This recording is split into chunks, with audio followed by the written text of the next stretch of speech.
Bienvenue au balado Au-delà des préjugés, présenté par Diversité 02, un organisme communautaire de la région du Saguenay-Lac-Saint-Jean. Je me présente, Marianne Tremblay, intervenante et animatrice au sein de l'organisme, et je serai votre animatrice pour ce balado. Ce premier épisode vous permettra d'en apprendre plus sur la diversité sexuelle et la pluralité de genre, ainsi que les concepts généraux. C'est le moment de démêler certains termes afin de vous permettre de développer une plus grande ouverture d'esprit. Bonne écoute! Bonjour Roxane. Bonjour. Ça va bien? Ça va très bien. Je vais te laisser te présenter.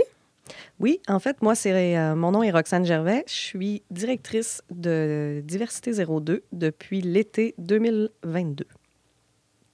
Parfait. C'est quoi, en fait, Diversité 02? Diversité 02, c'est un organisme communautaire qui a été fondé en 1998. À la base, ça a été fait par des gens issus de la communauté qui cherchaient un endroit sécuritaire pour se rassembler dans un contexte plus d'activité sociale, d'échange, de discussion. Puis, de fil en aiguille, l'organisme a pris un peu plus d'ampleur. Les gens se sont rendus compte qu'il y avait d'autres besoins autour de la thématique de la diversité sexuelle, de la pluralité des genres. Et en 2020, l'organisme, qui était auparavant appelé AGL LGBT, là, les plus anciens vont peut-être reconnaître cette appellation-là, a changé de nom pour devenir Diversité 02, un nom un peu plus inclusif qui va rejoindre plus grand que le AGL LGBT. Là, on va le voir un petit peu plus tard, là, les différentes lettres. Et le logo a été aussi mis à jour. Là, pour ceux qui l'ont déjà vu, là, on voit le drapeau avec les lignes sont en vague là, pour représenter les différents cours d'eau de la région. Donc, on a voulu régionaliser puis rendre ça encore plus solide comme organisme parce que depuis 2020, l'organisme a aussi reçu ses premiers financements, ce qui a permis d'engager des gens, développer les services, augmenter l'offre de services, tout simplement. Donc, maintenant, on parle d'un organisme qui couvre toute la région 02 avec des intervenants formés qui sont embauchés à temps plein et temps partiel. On parle de services d'intervention individuelle, d'intervention de groupe, d'activité sociale, d'accompagnement, bref, plusieurs services qui sont offerts pour les gens qui s'identifient en fait à la communauté LGBTQ+, mais aussi pour les proches de ces gens-là. Donc, on va quand même assez large là, au niveau de l'organisme. Qu'est-ce qu'on veut dire lorsqu'on parle de diversité sexuelle? C'est la grande question, en fait. Oui, en effet. Bien, j'aurais envie de répondre à ta question en commençant par parler plutôt de l'acronyme. Acronyme qui est au départ, qui était le LGBT, qui est devenu de plus en plus grand. Je sais que pour les gens, des fois, ça devient un peu confondant là, de comprendre toutes ces lettres-là. L'acronyme est fluide, donc il est amené à changer, tout dépendant des courants, des époques, mais c'est aussi un acronyme qui est une appropriation des gens de la communauté. Donc, tout dépendant de comment les gens vont percevoir certains enjeux, ça se peut qu'il y ait des lettres qui soient ajoutées, qui soient retirées, je ne penserais pas, parce qu'on est plutôt dans l'inclusion, mais ça se peut qu'il y ait des lettres qui continuent d'être ajoutées ou qui soient modifiées. Donc, l'acronyme, présentement, on parle du 2S, qui représente la bispiritualité pour les peuples autochtones.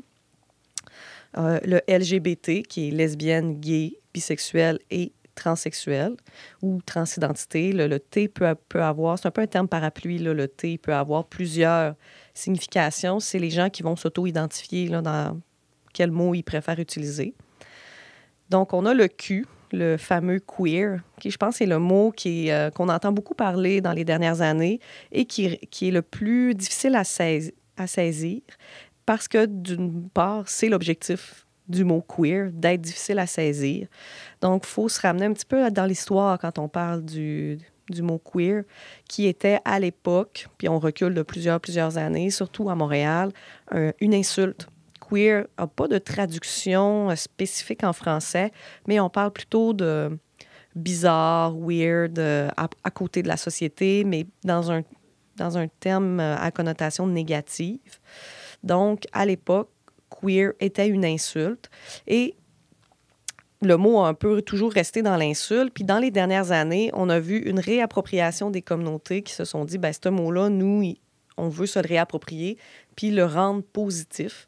Donc, les gens, ça peut être soit une forme de revendication qui vont utiliser le mot queer, mais c'est aussi que le mot queer permet de s'identifier à la communauté sans spécifiquement expliquer pourquoi.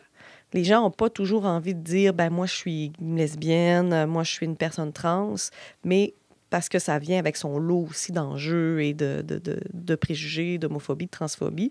Mais ça ne veut pas dire que les gens n'ont pas envie d'être fiers de faire partie de la communauté. Donc, en utilisant le mot queer, ça devient plus vague et ça laisse l'opportunité à la personne de se dévoiler ou pas. Donc, on a le queer qui est là, je dirais, de plus en plus fort, surtout au niveau des plus jeunes. On le voit là, moins au niveau des personnes qui sont plus âgées à cause de la connotation négative, mais de plus en plus, on le voit là, au niveau des jeunes. Puis on l'entend aussi, même au Saguenay, même si c'est un mot qui est plus anglophone, on l'entend, puis les gens s'identifient à ça. Puis même dans les événements aussi, souvent, ils vont dire les gens un événement queer qui veut dire un événement de la diversité oui, effectivement. Sexuelle, ouais. Effectivement, là, les gens vont utiliser ça plutôt que communauté ou diversité ou peut-être un terme qui est un peu plus rassembleur, qui est plus court aussi, puis qui a une connotation peut-être festive ou en tout cas qui fonctionne bien avec les thématiques d'événements. Donc, si on continue dans l'acronyme, les autres lettres suivantes, on les voit moins parce que souvent, après le Q, on va voir un petit plus qui est pour le raccourcir aussi puis faciliter un peu la discussion. Mais on a les autres lettres, on a le NB qui est là pour la non-binarité. Si je ne me trompe pas, on va en parler plus en détail dans un épisode suivant. On a le P de pansexualité. La pansexualité qui est aussi un terme qu'on voit de plus en plus, qui n'est pas nouveau parce que cette réalité-là existait, mais il n'y avait peut-être juste pas de mots pour l'expliquer. Mais la pansexualité, ce sont des personnes qui tombent en amour ou qui sont en relation intime, romantique, sexuelle avec une personne sans égard de l'orientation sexuelle ou de la sexualité de la personne, là, du sexe de la personne. Donc, les personnes vont vraiment tomber en amour avec une personnalité, une façon de vivre. C'est pas une nouvelle réalité, comme je disais, mais on en entend de plus en plus parler. Fait que, mettons, tu sais, souvent, on se fait poser la question là, entre la bisexualité puis la pansexualité. C'est quoi la plus grosse différence, dans le fond? La plus grosse différence, c'est quand on parle de bisexualité, ça va être une personne qui va être attirée par deux genres. Donc, soit un homme et une femme, soit une femme et une femme trans, soit un homme et une personne non-binaire, bref, toutes les combinaisons possibles. Et la personne va avoir l'attirance envers le genre de la personne, là. Tandis qu'au niveau de la pansexualité, c'est même pas un critère. Ça sera même pas pris en compte dans, ben moi, je suis plus attirée vers les femmes ou vers les hommes. Ça va juste être, j'apprends à te connaître, ça clique, ça n'a pas d'importance, puis on va vers ce type de relation-là. Donc, on a aussi le A dans l'acronyme qui est présent. Le A qui peut représenter plusieurs choses.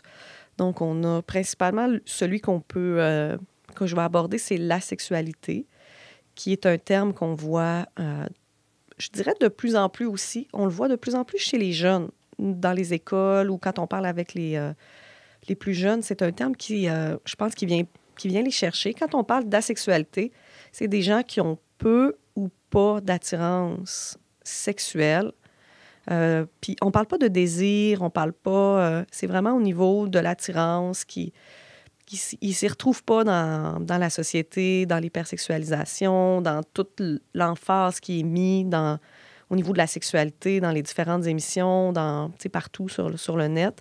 Donc, ces jeunes-là, ou ça peut être des personnes moins jeunes aussi, mais peu ou pas d'attirance. Mais ça veut pas dire qu'ils peuvent pas être en relation, avoir une romance, être en amour. C'est deux choses qui sont séparées. Mais je pense que ça permet aux jeunes de s'identifier à la sexualité, de justement enlever une pression qui est là au niveau de la sexualité. Donc, on a le A qui est très en vogue aussi.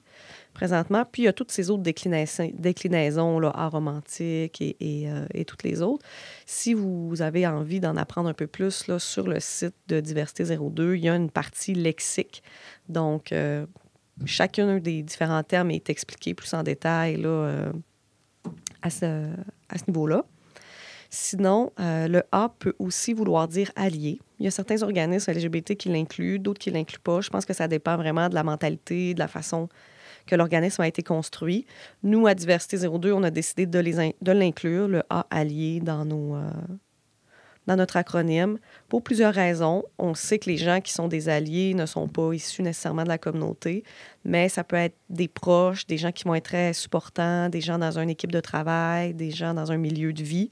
Donc, on trouvait important qu'ils soient là parce qu'ils, surtout dans une région où nous, on n'est pas partout, il y a peu, tu sais, la communauté n'est pas super tissée, serrée. Donc, c'est important que les gens qui sont issus de la diversité sexuelle, de la pluralité des genres, sachent qu'il y a des gens, qu'il y a des poteaux, qu'il y a des alliés qui sont là pour les écouter, pour les accueillir, puis qu'il y a des espaces sécuritaires, même si ce ne sont pas des espaces exclusivement LGBT. Sinon, dans l'acronyme, on peut voir le I aussi apparaître, qui est pour les gens intersexes. Les personnes intersexes, ce sont des gens qui vraiment, au niveau de la biologie, de la physique, en fait, là, ça n'a pas de lien avec l'orientation sexuelle, c'est au niveau de la biologie qui vont avoir des caractéristiques physiques autant féminines que masculines. Donc, on parle vraiment au niveau soit ovaire, hormones, système reproducteur, interne ou externe, qui vont avoir des caractéristiques des deux sexes, si on veut. Et ces personnes-là représentent quand même, si je ne me trompe pas, 1,9 % de la population. Ça tourne autour d'un 2 %. Le pourquoi ils sont inclus dans l'acronyme, ça pourrait être une question qu'on se pose. Tu réponds avant mes questions. Oui, je te devance. Parce que déjà, quand les gens ont de la difficulté à savoir à quel sexe ils appartiennent, bien, ça peut amener des questionnements au niveau de l'orientation sexuelle et au niveau de l'identité de genre. Et ça peut avoir aussi des répercussions au niveau des différentes relations, autant amoureuses que sexuelles, que ces gens-là peuvent vivre. Donc, le I a été intégré pour s'assurer que cette communauté-là fasse partie de la grande communauté de la diversité sexuelle et de l'identité de genre. Il faut savoir aussi que quand on parle de cette communauté-là, c'est pas toutes les personnes qui vont avoir envie de s'identifier non plus à la communauté. Il y a des gens qui vont vivent très bien leur homosexualité, leur transidentité, en se détachant de la communauté. C'est très fluide. Tous les termes qu'on vient de voir sont fluides. Une personne peut décider, peut vivre des choses, peut être amenée à découvrir d'autres choses sur elle. Donc, c'est pourquoi c'est difficile de cerner tout ça. Là, c'est l'acronyme présentement en 2023, mais ça se peut que dans 2 ans, il y ait des nouvelles lettres, il y ait des nouveaux termes, puis que ça allait changer. Puis il y a quelque chose que souvent on entend aussi, c'est pourquoi il y a autant de lettres, pourquoi les gens ont autant besoin de mettre un mot, parce que il y a des personnes qui sont super bien intentionnées que pour eux, c'est juste, on peut-tu juste s'aimer comme qu'on est, puis ça n'a pas d'importance pour moi, puis c'est super bien intentionné, mais qu'est-ce qui fait en sorte que ces lettres-là, justement, sont encore importantes en 2023? Bien, c'est une façon de se faire valoir, en fait. C'est une façon de démontrer l'importance de ces luttes-là. Les luttes des communautés LGBTQ+, il y a des luttes qui ont été gagnées, il y a des luttes à venir, il y a des luttes qui sont en permanence là. Puis les gens ont besoin de se rassembler, d'avoir des contacts avec des gens qui vivent des situations semblables. Un peu comme n'importe qui a envie de se rassembler selon différents enjeux, différentes façons de penser, différentes cultures. C'est la même chose au niveau de la diversité sexuelle. Puis ça ne veut pas dire que les gens qui s'identifient ou qui revendiquent des choses sont contre d'autres personnes. C'est vraiment une façon de démontrer une fierté puis un sentiment d'appartenance. Puis quand tu es seul, bien, il y a tout le lot de problématiques puis d'enjeux qui viennent avec la solitude et l'isolement, tandis qu'une communauté qui est plus rassemblée va être plus supportante, va pouvoir venir en aide, va pouvoir soutenir. Donc, on est là-dedans. Puis oui, il y a beaucoup de lettres, mais je pense qu'il y a juste plus de mots. Il y a plus de façons d'exprimer puis de s'associer à différentes réalités. Ce que les autres avant, peut-être les générations avant nous, avait pas. Il y avait peu de moyens ou de façons, il n'y avait pas de mots, c'était très caché. Donc, c'est sûr que ça donne l'impression là, que là, tout le monde s'associe à la diversité sexuelle. Mais c'est plutôt que les gens se sentent plus en confiance puis ont plus envie de démontrer leur appartenance à la communauté. Oui, puis avoir aussi des mots pour dire comment qu'on se sent, comment qu'on est, c'est aussi plus facilitant dans le sens où une personne hétérosexuelle, ben pour elle, la définition d'hétérosexualité est comme un peu de base, on va dire. Donc, pour une personne qui rentrerait dans la diversité sexuelle, qui se pose des questions, ben c'est comme plus facilitant pour cette personne-là, une fois qu'elle sait un peu où est-ce qu'elle s'en va, à quoi ça ressemble, puis « Ah, je suis pas toute seule, il y a d'autres personnes comme moi. » Fait que c'est plus facilitant, là, pour cette personne-là, en fait, de vivre avec son orientation sexuelle ou son identité de genre. Bien, je pense que ça peut effectivement faciliter les questionnements, de savoir que ce que la personne vit, comment elle sent, tous les enjeux, toutes les choses qui se passent dans sa tête, dans son corps, bien, qu'elle n'est pas seule à le vivre. Puis oui, c'est vraiment là, une façon de s'ouvrir sur les autres, puis d'un peu, je dirais, déconstruire que tout est blanc ou noir, tout est homosexuel ou hétéro, tout est dans la binarité, c'est un, c'est l'autre. Tandis que la communauté, puis quand on parle de tout cet acronyme-là, de toutes les nouvelles réalités ou anciennes réalités avec des nouveaux mots, on est beaucoup plus dans la fluidité, dans l'acceptation, dans soi, qui tu veux être, aime qui tu as envie d'aimer. Donc, on est vraiment dans une phase un peu plus d'ouverture et d'acceptation. J'aimerais ça qu'on démêle un petit peu les composantes de l'identité là, qu'on voit souvent en formation, là, qui peut aider les autres personnes à plus comprendre un petit peu là, la différence entre tout ça. Là. Donc, le sexe biologique, l'identité de genre, l'expression de genre et l'orientation sexuelle et amoureuse. Oui. Bien, en fait, ça va être assez simple vu qu'on a déjà passé là, un peu de temps à parler de l'acronyme. Quand on parle des 4 composantes de l'identité, la première chose qui est importante de savoir, c'est que ces 4 composantes-là ils sont autonomes. Donc, ils n'ont pas de lien entre elles. Et l'autre chose à savoir, c'est qu'il y a un côté gauche, un côté droit, mais qu'il y a toute une panoplie de fluidité entre les deux. Donc, si on commence par la première composante, là, laquelle tu dis en premier? Le sexe biologique. Le sexe biologique, bien, on va avoir à gauche une femme, personne qui a toutes les caractéristiques physiques et biologiques féminines, et de l'autre côté, homme, personne qui a toutes les caractéristiques biologiques et physiques d'un homme. Et, mettons, au milieu, on pourrait avoir la personne intersexe là, à laquelle on a parlé. Et entre les deux, bien, toute la panoplie de possibilités qu'il peut y avoir là, au niveau du sexe biologique, de différence entre la gauche et la droite. Après ça, c'était l'identité de genre. Au niveau de l'identité de genre, on va avoir un peu le même principe. Une personne qui s'identifie. Donc, l'identité de genre, c'est au niveau de la tête. C'est comment tu te sens dans ta tête. Donc, à gauche, tu vas avoir « je me sens 100% femme » avec tous les critères de la féminité qui sont dans notre société. Puis, à l'inverse, à gauche ou vice-versa, ça va être la même chose, mais avec homme. Et tous les critères de notre société qui fait qu'une personne se sent un homme dans sa tête. Entre les deux, on va avoir toutes les transitions possibles, la non-binarité, toute la fluidité des différents genres. Donc, une personne qui va peut-être se sentir homme la majorité du temps, mais qui va avoir des réflexions, des idéologies, qui va avoir des choses qui vont la rapprocher du centre plutôt que d'être 100% à gauche. Fait que c'est difficile de bien comprendre quand on n'est pas dedans, puis quand on ne travaille pas tout le temps dans l'identité de genre.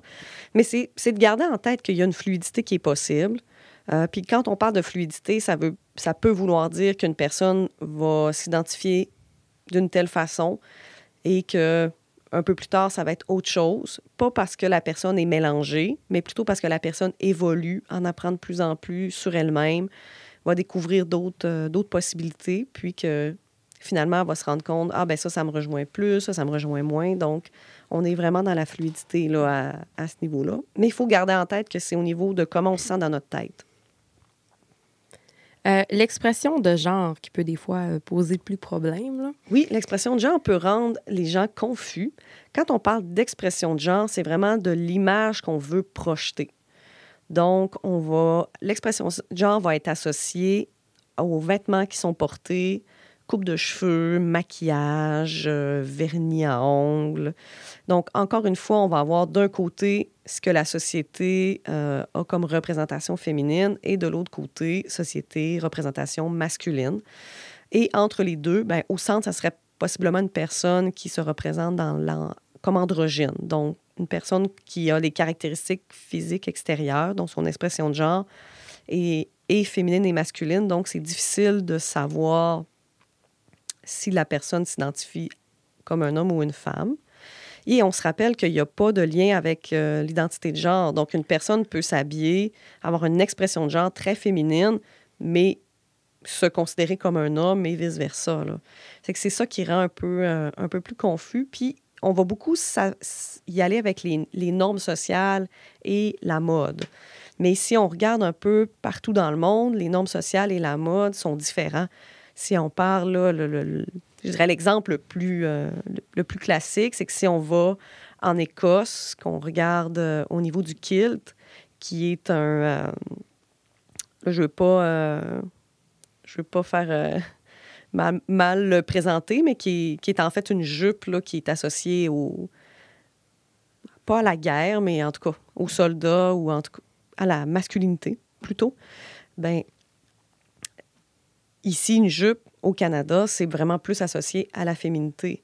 Donc, un homme qui porterait une jupe, qui se présenterait dans n'importe où, au centre d'achat, où les gens feraient peut-être une association, ben un homme avec une jupe, puis il y aurait peut-être des questionnements, puis des choses qui seraient mélangées. Mais si on regarde autre chose qui est quand même assez simple, au niveau des couleurs, on a beaucoup associé le bleu aux garçons, le rose aux filles. Mais si on recule de plusieurs siècles, le bleu était associé à la Vierge Marie, donc aux femmes, et le rose, qui était une couleur qui coûtait plus cher à produire, était beaucoup plus associé à la royauté, au roi. Si vous regardez le roi Louis XIV, ses tenues, le maquillage, les perruques... les talons hauts, les talons hauts, effectivement. Puis c'était vraiment un signe de richesse, de royauté, d'une personne et de masculinité. Donc, il faut faire attention avec l'expression de genre parce qu'elle évolue, elle aussi, selon les différents courants, selon les pratiques, selon les différents endroits dans le monde où les gens vont demeurer. Mais c'est de garder en tête que l'expression de genre ne définit pas ni l'orientation sexuelle, ni l'identité de genre d'une personne et que ça veut surtout dire que les gens ont envie de porter ce qu'ils ont envie de porter. Puis se permettre de porter des choses qui seraient officiellement associées à un autre genre, mais pour des raisons esthétiques. Alors, les gens se permettent de vivre cette esthétique-là. Puis pour finir, l'orientation sexuelle et amoureuse. Donc là, au niveau de cette composante-là, on parle plutôt du cœur. Donc, relation sexuelle, amoureuse, on aurait à gauche l'hétérosexualité et à droite l'homosexualité. Puis, au centre, ça pourrait être la bisexualité, là, pour mettre ça très catégorisé. Mais il y a encore toute la fluidité de possibilités entre les deux, de personnes qui vont tomber amoureuses, qui vont toujours s'être considérées hétérosexuelles, qui vont rencontrer quelqu'un, qui vont tomber amoureux, qui vont... Puis je dirais qu'au niveau de l'orientation sexuelle, c'est là que les gens ont moins besoin de s'identifier. Il y a des gens qui vont s'identifier, moi, je suis homosexuel, mais il y a des gens qui vont avoir envie de dire, ben moi, je suis juste en amour avec cette personne-là. Puis quand cette relation-là va être terminée, je ne sais pas qu'est-ce que je vais faire parce que j'ai pas envie de penser au futur, j'ai pas envie de penser que ma relation va se terminer. Fait que c'est comme là où les gens sont comme tannés un peu de se dire, ben OK, mais t'es avec une femme, donc t'es lesbienne. Non, je suis juste avec une femme parce que je suis amoureuse de cette femme-là, puis on verra après. Fait que puis ça ramène au début de notre discussion où on parlait du mot queer. Je pense que ça vient prendre un peu son sens où les gens, oui, ont envie d'être catégorisés parce que au niveau de la fierté, on en a parlé, mais aussi un besoin d'intimité, puis de se dire, ben pourquoi j'ai, à chaque fois que je rencontre quelqu'un, à justifier toute ma vie de composante identitaire? Tu sais, je peux-tu juste être... Ça, c'est ma partenaire, on est ensemble, c'est mon partenaire, c'est c'est mon conjoint, puis je le sais pas, ça va être quoi dans 10 ans, tu sais. Genre de questions, des fois, qui sont moins posées aux personnes qui ont une sexualité ou une vie qui est un peu plus dans la binarité, puis plus dans la, je vais dire, dans la norme sociale. Fait que je pense que ça vient un peu faire du sens là, avec ce qu'on parlait plus tôt. Bien, merci beaucoup, Roxane, de nous avoir éclairé. Là, je pense que ça va permettre à plusieurs personnes de démêler certains concepts, d'ouvrir son esprit. Donc, aussi, n'hésitez pas s'il y a des sujets ou certains concepts qui vous ont relevé des questionnements, à nous contacter. En fait, simplement, on est super ouvert. On peut répondre à des questions au téléphone. On peut prendre des rendez-vous aussi là, dans nos locaux. Là. Donc, n'hésitez surtout pas à contacter là, l'organisme là, pour plus de questions. Oui, puis on offre aussi, j'en profite, prendre la balle au bon, on offre aussi des séances de formation. Donc, principalement, là, pour aller plus en profondeur, on offre les séances pour les organismes, mais aussi pour les entreprises. Donc, gênez-vous pas de nous contacter. Puis, ça m'a fait plaisir d'être là pour ce premier épisode. Merci.